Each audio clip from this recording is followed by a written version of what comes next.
Assalamualaikum warahmatullahi wabarakatuh. Alhamdulillahi rabbil alamin wassalatu wassalamu ala Rasulillah wa ala alihi wa ashabihi wala.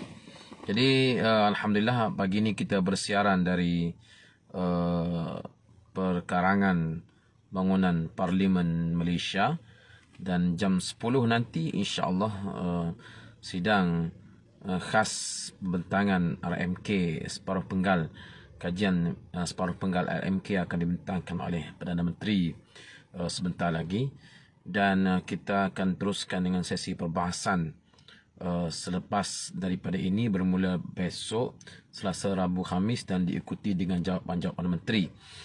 Dan insya-Allah kita akan dengar bagaimana pembentangan ataupun setakat manakah RMK 12 yang telah pun berjalan.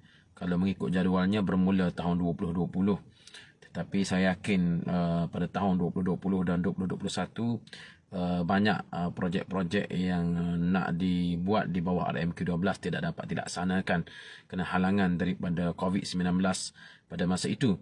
Jadi RMK 12 ini kita akan tengok setakat manakah keberhasilan ataupun peratus pelaksanaan yang telah berjaya dicapai, dan bagaimanakah hala tuju untuk separuh penggal lagi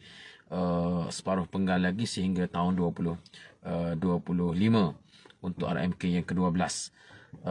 Separuh penggal ataupun kajian separuh penggal RMK 11 sebelum ini telah pun ada pembentangan separuh penggal RMK 11 pada zaman yang bahagia Tun Dr. Mahathir sebagai Perdana Menteri di bawah Pentadbiran Pakatan Harapan pada masa itu.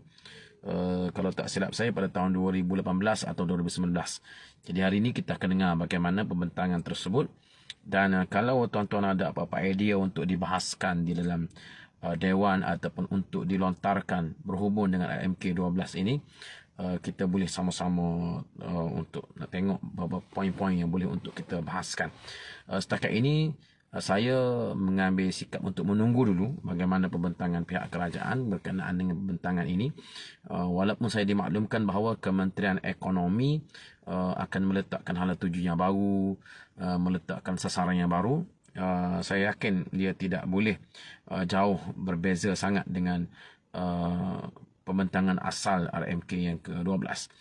Jadi kita tengok terutamanya projek-projek yang telah pun dijadualkan akan dilaksanakan di negeri-negeri Kelantan sebagai contoh yang sangat memerlukan suntikan projek. Projek yang sedang berjalan, pembesaran lapangan terbang, lebuh raya dan sebagainya. Jadi itu yang paling penting.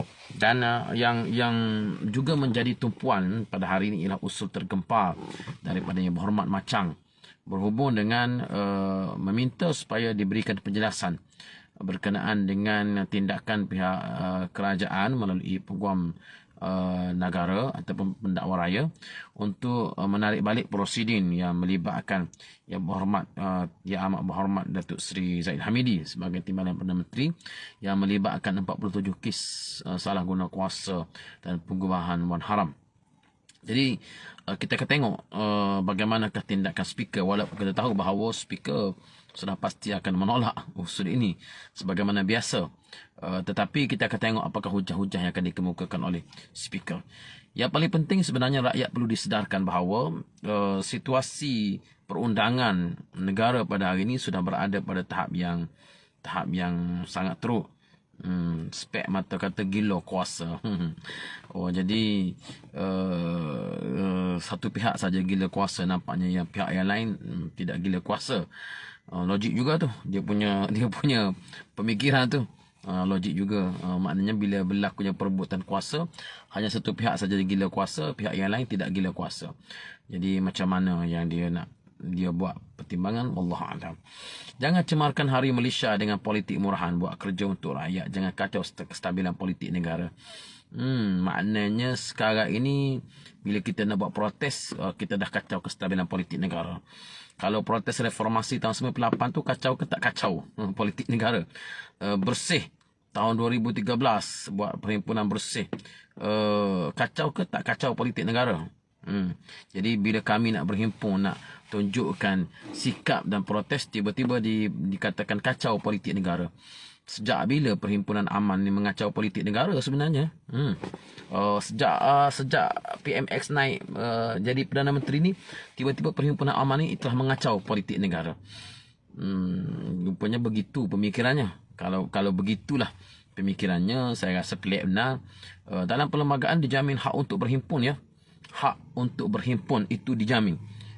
Jadi kalau dikatakan berhimpun telah mengacau politik negara, takut benar dengan himpunan. Jadi bila dah takut tu memang kami akan buat lah, sebab kami dah tahu dah takut tu. Boleh boleh begitu jawapannya. Jadi insyaAllah saya harapkan supaya 16 September ini kita sama-sama turun untuk kita berhimpun di Kuala Lumpur untuk menyatakan protes kita. Kita nyatakan protes, kita nyatakan bahawa rakyat tak setuju. Kalau anda yang setuju, tak ada masalah, anda duduk di rumah lah. Kita tak paksa pun pengundi-pengundi yang sokong PHBN ini untuk keluar. Tak apa, anda duduk di rumah. Anda duduk di rumah dan just wait and see dan buat TikTok. Buat ulasan dan sebagainya. Bila kita kami perhimpunan, anda boleh ulas lah. Himpunan ni gagal, himpunan ni tak ramai orang datang dan sebagainya, bla bla bla bla bla. Mempopularkan lagi himpunan yang dibuat. Ada pun pihak kami, selepas anda mengulas itu, kami akan buat pula himpunan yang lain. Anda pula buat ulasan. Jadi anda tak perlu keluar, tak perlu susah. Dan klaim daripada anda buat TikTok dan sebagainya itu boleh hantar terus kepada PHBN lah, sebagai menampung sikit sebanyak lah, nak beli beras, naik harga dan sebagainya.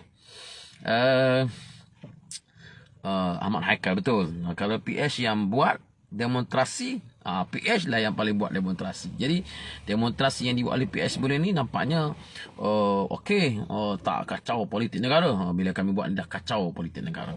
Fazli Yop, masa dan keadaan negara tak sesuai YB. Jadi bila masa dan negara yang sesuai untuk Perhimpunan Aman ni? Macam mana kita nak letakkan satu measure, satu ukuran, sekarang ni tak sesuai untuk berhimpun, Himpunan Aman tak dibolehkan sebab tak sesuai. Kemudian satu masa yang lain tiba-tiba ia menjadi sesuai. Pada tahun 2013-2015 bersih buat himpunan, tiba-tiba ia jadi sesuai. Sebelum pilihan raya lepas pun PH ada buat juga himpunan, bantah pembubaran parlimen dan sebagainya. Masa tu sesuai. Tahun 2022 sebelum kita bubarkan, sebelum kita berpilihan raya. Masa tu sesuai. Sekarang tiba-tiba tak sesuai kerana sekarang ni PMX dah jadi Perdana Menteri.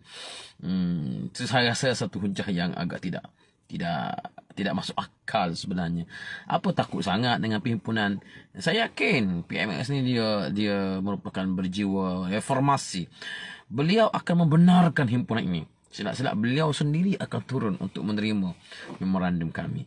Jadi jangan terlalu defensif lah. Tengok je lah. Kalau rasa tak suka jangan tengok. Kan? Pergilah layan konsert Cucuk Langit ke apa. Buat kerja-kerja lain yang lebih menenangkan jiwa. Kalau rasa sangat tak suka dengan Himpunan Aman, bukan demonstrasi ya, kami tak buat demonstrasi berhimpun saja. Okey, kerajaan sekongkol dengan kleptokrasi, betul. Pas cawangan Somalia kapal. Ya, kerajaan sekarang ini bukan sekongkol dengan kleptokrasi sebenarnya. Kerajaan itu sendiri kerajaan kleptokrasi. Kerajaan itu sendiri ialah kerajaan kleptokrasi. Syekh Azhar yang nyata perhimpunan ini tak akan ada terlingkupkan kereta polis. Saya boleh jamin tidak akan ada untuk melingkupkan kereta polis. Kalau ada pun kita akan tangkap segera, kita akan buktikan mereka daripada mana. Tak akan ada yang terlingkupkan kereta polis, jangan bimbang. Kalau tunggu waktunya sesuai dah terlambat. Pada saya waktu sekarang dah sesuai. Sebab isu dah ada. Syakirin Salihin, YB pelawak. Tak pelawak. Apa yang saya pelawak? Tak ada bimbang, tak tipu pun. Saya tak adalah janji nak turunkan harga minyak RM1.50. Hari ini kita menang, besok turun harga minyak. Bila saya sebut tu, PMX kata, bila saya sebut tahun 2008. Takkan tak ingat kot. Baru beberapa tahun lepas, sebelum pilihan raya. Kenapa orang tanya saya kenapa tak turun harga minyak? Kerana saya tak jadi Perdana Menteri, kata dia. Bila dia? Baru beberapa tahun lepas. Dalam 2022, 2021. Dia baru. Jadi, apa yang sangat-sangat kata pelawak dan sebagainya tu. Hurai sikit berkenaan dengan Syed Saddiq. Alhamdulillah. Syed Saddiq Syed Saddiq telah pun tarik diri daripada sokongan kerajaan, dan kita akan tengok perkembangan selepas daripada ini. Saya tak mahu mengulas panjang sebab tindakannya itu baru saja kita tahu, dan kita tidak pasti lagi nak ke mana YB Syed Saddiq ini. Mana janji hapuskan PTPTN PAS dulu masa jadi kerajaan? PAS janji masa mana? PAS bila kali terakhir Pakatan nak hapuskan PTPTN ni? Bila kali terakhir? Jadi nak katakan PAS berjanji kalau PAS jadi kerajaan, PAS nak hapuskan PTPTN ni bila? Ya PMX janji tu, PMX janji pada 2-3 tahun lepas baru beberapa tahun lepas dijanjikan nak turunkan harga minyak. Jadi kalau nak buat banding, kena banding apple dengan apple lah. Sudahlah Ustaz, PAS tak mampu melawan takdir Allah, pilih PMX. Ya, kami tak lawan takdir Allah. Kalau kami lawan, kami tak iktiraf pula PMX ini sebagai PM kami. PMX ini Perdana Menteri kami, Perdana Menteri saya. Saya tak lawan pun takdir Allah Ta'ala. Dan saya pun boleh menggunakan hujah yang sama. Jangan lawan takdir Allah Ta'ala bahawa orang Melayu kebanyakannya tolak PHBN.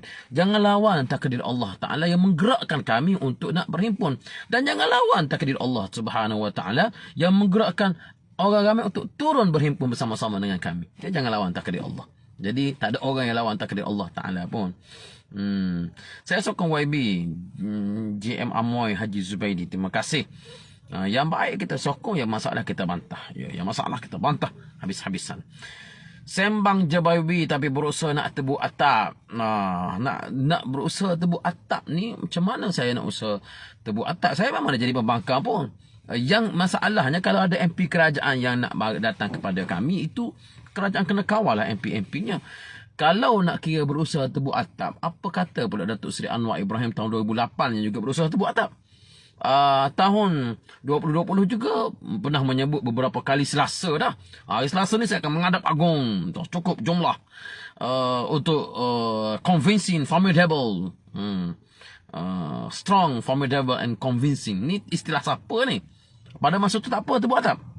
Sekarang tak boleh tebuk atap. Jadi bila pula yang dikatakan tak boleh untuk kita mengumpulkan ahli parlimen ni? Jadi kalau rasa tak boleh, kena ubahlah parlimen.